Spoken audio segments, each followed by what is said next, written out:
الحمد للہ رب العالمین حمد الشاکرین افضل الصلاة واکمل السلام علی سید المرسلین وعلی آلہ واصحابہ اجمعین اما بعد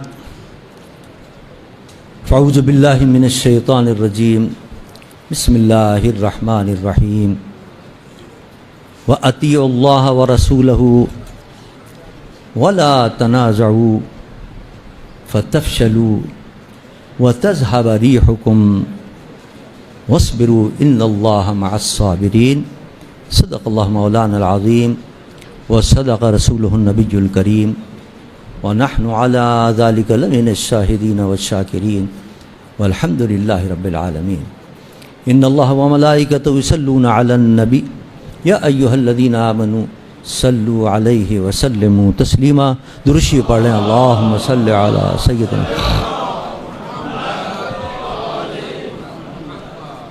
الصلاۃ والسلام علیک یا رسول اللہ وعلی آلک واصحابک یا حبیب اللہ صاحب صدر سینیٹر محترم جناب راجہ ناصر عباس صاحب، اسٹیج پر بیٹھے ہوئے قائدین محترم اور حاضرین کرام، میں سب سے پہلے تو اس خوبصورت اور باوقار حمایت مظلومین کانفرنس کے انعقاد پر مجلس وحدت المسلمین کے تمام عہدیداروں کو اور بالخصوص علامہ راجہ ناصر عباس کو قلب کی گہرائیوں سے مبارکباد دیتا ہوں۔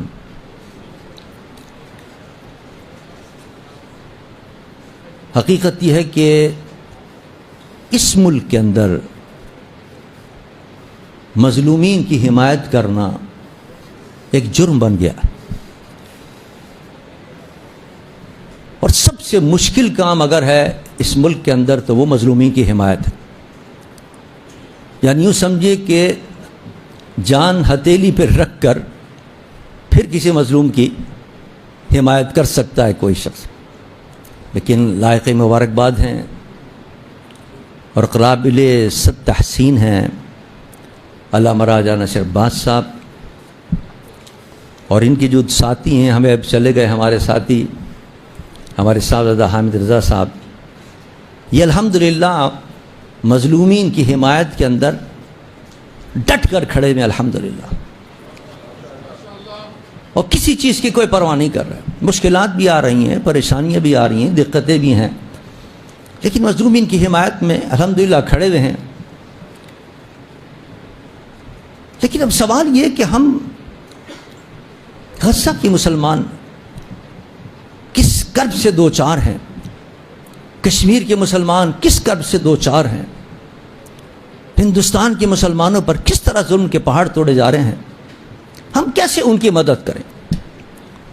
دل بے چین ہیں، مسلمان تڑپ رہے ہیں کہ ہم جائیں اور اپنے مسلمان بھائیوں کی مدد کریں، جان و مال کے ساتھ مدد کریں، لیکن راستے سارے بند ہیں۔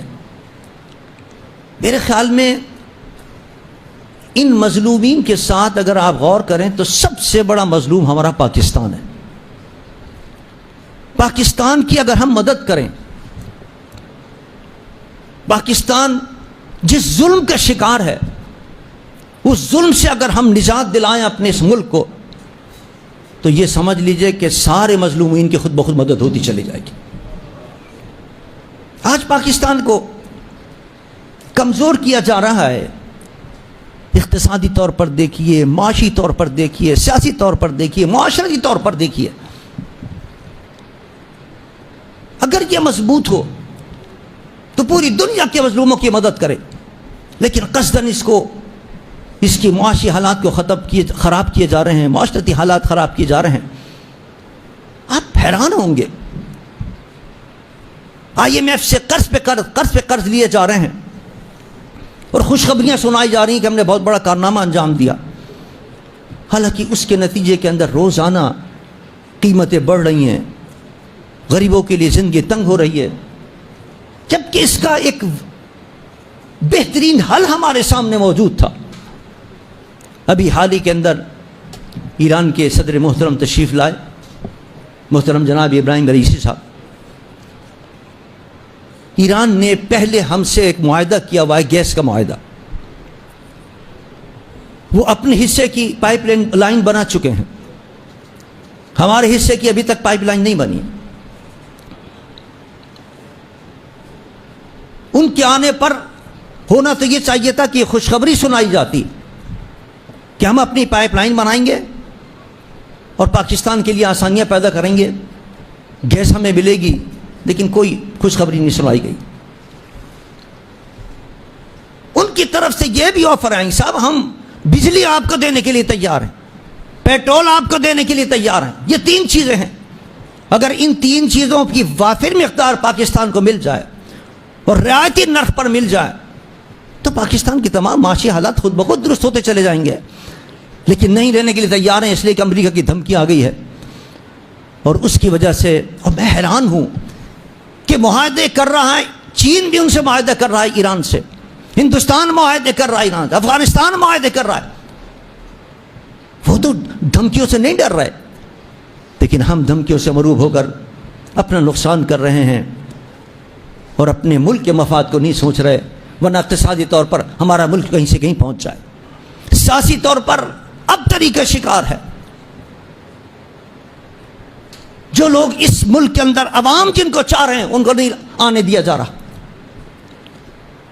عوام کی مینڈیٹ کو ختم کیا جا رہا ہے، اس کو تسلیم نہیں کیا جا رہا. اور مجھے تو ڈر یہ لگ رہا ہے کہ کہیں وہ صورتحال مشرقی پاکستان جیسی نہ ہو. میرے قائد حضرت علامہ شاہ احمد درانی رحمۃ اللہ تعالی علیہ سن 71 کے اندر گئے، مجیب الرحمان سے بات کی، کیوں توڑنا چاہتے ہو پاکستان؟ اس نے کہا کون توڑنا چاہتا ہے؟ سب سے بڑے تو ہم وفادار ہیں، سب سے پہلے ہم نے پاکستان کو تسلیم کیا تھا، مشرقی پاکستان والوں نے. ہم کیوں توڑیں گے پاکستان؟ جب ہمیں مینڈیٹ ملا ہے تو ہمیں کیوں نہیں حکومت دی جاتی ہے؟ یہی آج پاکستان کا سب سے بڑا مسئلہ ہے کہ جن کو قوم چاہتی ہے اگر ان کو مینڈیٹ دیا جائے تو سارے سیاسی مسئلے حل ہوتے چلے جائیں. نہ سیاسی مسئلے حل کیے جا رہے ہیں، نہ اقتصادی مسئلے حل کیے جاتے ہیں، نہ معاشرتی مسئلے حل کیے جا رہے ہیں. کشمیر کے اندر کیا کچھ ہو رہا ہے آپ نے دیکھا. ہندوستان ظلم پہ ظلم کیا جا رہا ہے، کوئی اس کے خلاف کارروائی نہیں ہو رہی. کشمیری عوام کس قدر ظلم کے شکار ہیں. بجلی کی قیمتیں بڑھ رہی ہیں، ہر چیز کی قیمتیں وہاں بڑھ رہی ہیں، ان کا رہنا دوبر ہو گیا ہے، زندگی گزارنا مشکل ہو گیا ہے. اگر وہ احتجاج کرتے ہیں تو اولیاں برسائی جاتی ہیں. اور پھر پاکستان کے اندر معاشرتی طور پر کس طریقے سے پاکستان مظلوم ہے. دیکھیے کس طرح تباہ کیا جا رہا ہے معاشرتی طور پر. ایک میوزیکل امریکن میوزیکل بینڈ آیا ہے پاکستان کے اندر اور باقاعدہ امریکہ اس پہ پیسے خرچ کر رہا ہے. اور پاکستان کے اندر جہاں جہاں اس کے پروگرام رکھے جا رہے ہیں اس کو باقاعدہ ان کے کونسلر جو ہیں وہ تمام سپورٹ کر رہے ہیں. اور اس کا مقصد کیا ہے اس میوزیکل بینڈ کا؟ کہ پاکستان کے اندر ہم جنس پرستی کو فروغ دیا جائے. اب آپ اندازہ کریں کہ وہ جرم کہ جس کی وجہ سے قوم لوط پر عذاب نازل ہوا، تباہ برباد ہو گئی وہ قوم. چھپ کے لوگ کرتے ہوں گے، لیکن آج پاکستان میں اس کو باقاعدہ ایک قانونی شکل دینے کی کوشش کی جا رہی ہے. اس کو عوام میں پھیلانے کی کوشش کی جا رہی ہے، اس فحاشی اور جانی کو. اور یہ سب وہ کر رہے ہیں کہ جو اسلام کے دشمن ہیں. آپ کے علم میں ہے کہ قادیانی جو ہیں وہ اسرائیل کو مکمل سپورٹ کرتا ہے. آج اسرائیل کے اندر اگر کسی کا دفتر کھلا ہوا ہے کسی تنظیم کا تو وہ قادیانیوں کا دفتر کھلا ہوا ہے. اور آج انہی قادیانیوں کی حمایت کے اندر ہمارے چیف جسٹس صاحب نے فیصلہ کیا ہے. کہا لوگوں سے کہ صاحب آپ آئیں، ہمیں بھی ریویو اپیل کے اندر ہمیں ہماری رہبری کریں. پورے پاکستان سے تمام مسالے کے لوگوں نے اپنے اپنے تحفظات کا اظہار کیا اور اپنے اپنے تمام باتیں ان تک پہنچا دیں. اور آپ حیران ہوں گے کہ تمام مسالے کے لوگوں نے بالاتفاق ایک موقف اختیار کیا کہ آپ کا جو موقف ہے وہ درست نہیں ہے، اس کی آپ تصحیح کریں. لیکن وہ تصحیح کرنے کے لیے تیار نہیں ہے. یہ جو صورتحال اس وقت پاکستان میں پیدا ہو رہی ہے، معاشی ابتری اور اقتصادی ابتری، سیاسی ابتری، یہ پاکستان کو تباہ کیا جا رہا ہے۔ اگر پاکستان مضبوط ہو تو پھر غزہ کے مسلمانوں پر کوئی آنکھ اٹھا کر نہیں دیکھ سکے گا۔ ہانیہ نے کہا کہ صرف پاکستان صرف ایک دھمکی دے دے، یہ سارے مسائل خود بخود ہمارے ختم ہو جائیں گے، یہ دہشت گردی کے جو حملے کر رہا ہے اسرائیل وہ بھی ختم ہو جائے گا۔ اب یہ قدم تو ہم کیا اٹھائیں گے؟ ہمارے حکمراں ایک بات کہنے کے لیے تیار نہیں ہے۔ عزیزان من، اس کا بھائی دل آج یہی ہے کہ پاکستان جو مظلوم ہے، ہم سب سے پہلے پاکستان کی مدد کریں، پاکستان کے اندر ایسے حکمران لے کر آئیں جو اسلام کی غیرت رکھنے والے ہوں، حمیت رکھنے والے ہوں، اسلامی جذبہ رکھنے والے ہوں۔ ایسے حکمراں اگر آئیں گے تو انشاءاللہ غزہ کے اندر بھی انشاءاللہ اسلام کا پرچم لہرائے گا، کشمیر میں بھی انشاءاللہ اسلام کا پرچم لہرائے گا، اور جہاں بھی پاکستان کے جتنے مسائل ہیں وہ بھی حل ہوں گے، اقتصادی مسئلے بھی حل ہوں گے، معاشی مسئلے بھی حل ہوں گے، ہمارے جو برادر اسلامی ملک سے ان سے حالات بھی درست ہوں گے، ان کی دوستیاں مضبوط ہوں گی۔ یہاں تو دوستیاں بھی ختم کرنے کی سازشیں کی جا رہی ہیں۔ اس تمام چیزوں کا علاج یہ ہے کہ پاکستان کے اندر کوشش کی جائے کہ ایسے حکمران لائے جائیں کہ جو اسلام سے محبت رکھنے والے ہوں۔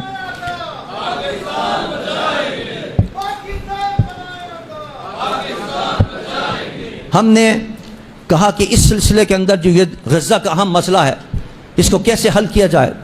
الگ الگ تو احتجاج بھی ہو رہے ہیں، مظاہرے بھی ہو رہے ہیں، لیکن کل ملی یکجہتی کونسل کا اجلاس تھا، اس کے اندر طے یہ ہوا کہ ایک آل پارٹیز کانفرنس بلائی جائے کہ جو واقعی صحیح معنوں میں وہ تنظیمیں، خواہ وہ مذہبی ہوں، دینی ہوں یا غیر مذہبی ہوں، سیاسی ہوں، وہ سب جو اس ہمارے موقف سے متحد ہیں اور متفق ہیں کہ غزہ کے مسلمانوں کے ساتھ عملی کوئی نہ کوئی قدم اٹھانا چاہیے پاکستان کو، جو اس بات پر متفق ہیں کہ پاکستان سے اس فحاشی اور یعنی کے اور بدکاری کے جو پروگرام ہیں ان کو ختم کیا جائے، جو اس بات سے متفق ہیں کہ جو قادیانیوں کی سازشیں ہو رہی ہیں ان کو ختم کیا جائے، تو اس پر ہم نے کہا کہ آل پارٹیز کانفرنس بلائی جائے اور اس کے اندر ایک طے کیا جائے کہ اب ملک کے اندر ایک باقاعدہ تحریک کا آغاز کیا جائے اور اس تحریک کے نتیجے میں ہم اپنے ان مقاصد کو اور اہداف کو حاصل کر سکیں۔ انشاءاللہ ان قریب آل پارٹیز کانفرنس ہم بلانے والے ہیں اور اس کے بعد انشاءاللہ پاکستان میں طے کریں گے کہ کس طرح انقلاب لایا جائے اور کس طرح ان تمام مسائل کو حل کیا جائے۔ اللہ میرا اور آپ کا حامی و ناصر ہو۔ وما علینا الا البلاغ المبین۔